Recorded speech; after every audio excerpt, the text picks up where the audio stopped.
alien conspiracies are nothing but harmless jokes. But are they?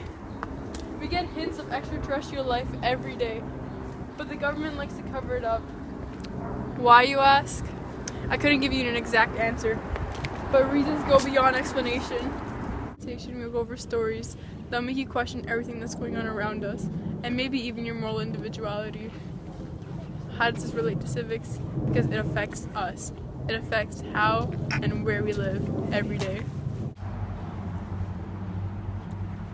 To make it clear, this video is not just trying to convince you of life on other planets, but that the governments, especially the US government, is hiding life-changing information from us.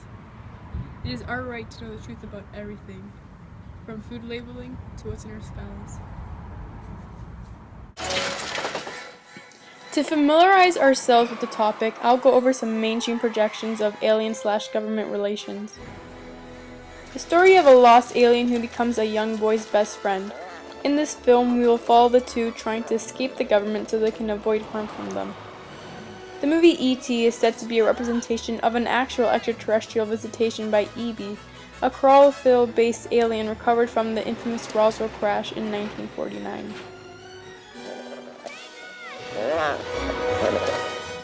Also, the popular TV show The X-Files, which showcased many conspiracies based off real events and stories. In mid-1947, there was a crash of a large object, aircraft-like, at a ranch near Roswell, New Mexico. After an initial spike of interest, the military reported that the crash was merely of a conventional weather balloon.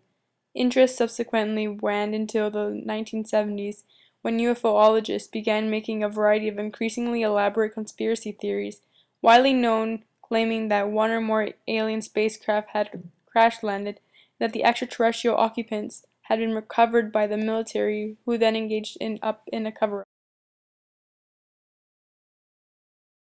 My name is Lynn Moss-Charlene. I was born in Halifax, Nova Scotia in 1947.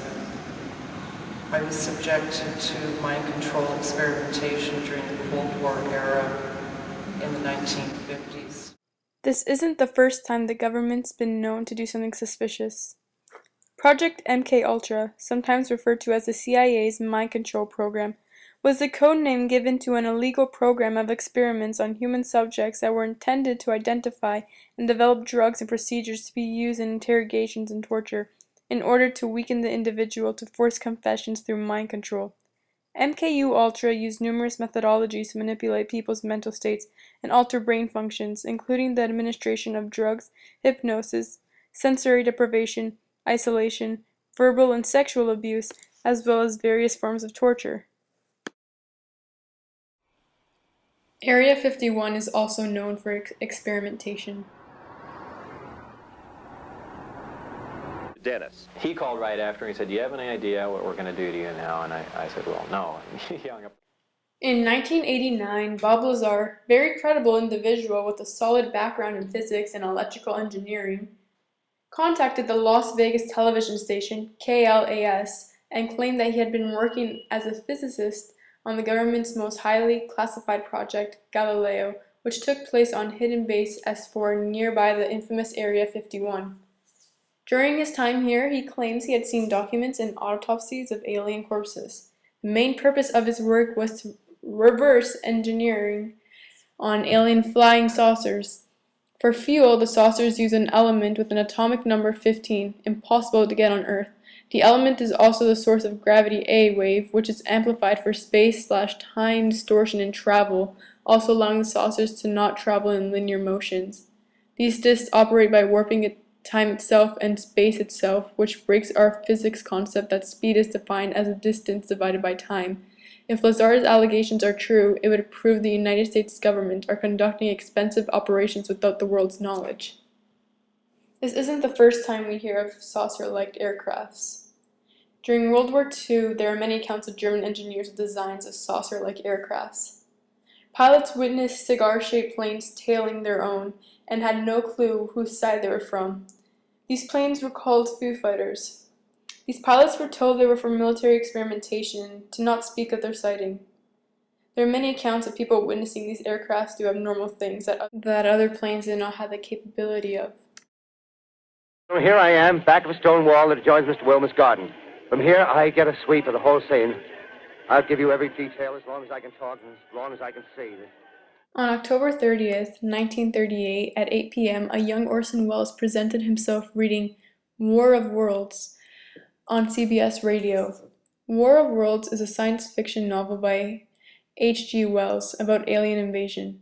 Listeners tuned into the show around 8:12 p.m. after a popular comedy show on MBS was over. Having missed the introduction of the reading, many thought it was a live broadcast of an alien abduction, and not soon after, people went crazy trying to flee. There are many stories of suicides and family abandonments. Wait, so if all those stories you told us today are true, then that means that NASA is just a part of the military-industrial complex? Well, I'm going to go out a little bit on a limb here, and I'm going to say I think we're going to have strong indications of life beyond Earth within a decade, and I think we're going to have definitive evidence within 20 to 30 years. We're not talking about little green men. We're more talking about little microbes. Lifetime, though, we're going to understand that there is life on other bodies in the solar system. We're going to understand the implications of that for evolution of life here on Earth. We're going to find planets around other stars that we can say we see potential signs of habitability in their atmospheres. That's all going to happen in the next 10 to 20 years. How exciting is that? We're on the verge of things that people have wondered about for millennia. Are we alone? And here we are on the verge of finding that out. This being the only apparent scientific evidence, it does not mean it's the only true evidence.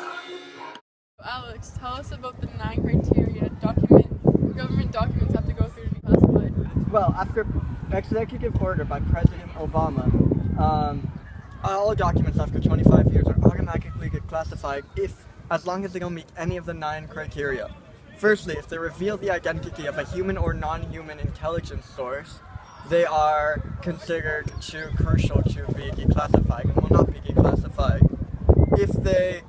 As well as this, secondly, if they reveal information that could help a rogue nation develop or produce a nuclear weapon or other weapon of mass destruction, they are also considered too dangerous and will be excluded from automatic declassification.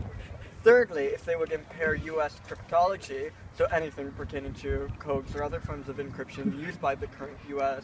government, they will not be declassified. Fourthly, if they reveal information that can impair any U.S. state-of-the-art military technology or present a way of allowing a hostile force to impair such a technology, they will not be declassified. Fifthly, anything which reveals any sorts of U.S. warplanes whatsoever will not be declassified after 25 years. Sixthly, if they would seriously harm U.S. diplomatic relations with another country, they will not be declassified.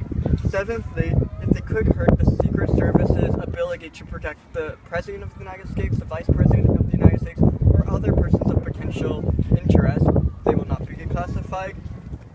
Eighthly, if they seriously impair emergency plans or reveal flaws in the U.S. national defense, they will not be declassified. And finally, if revealing the document will violate some international treaty which does not allow for the declassification of certain documents, they will not be declassified after 25 years. Well, After 75 years, glad you asked about 75 years, after 75 years, all documents are declassified unless there's special permission from the president or another high official. thank you, Alex Tenenbaum. You're welcome.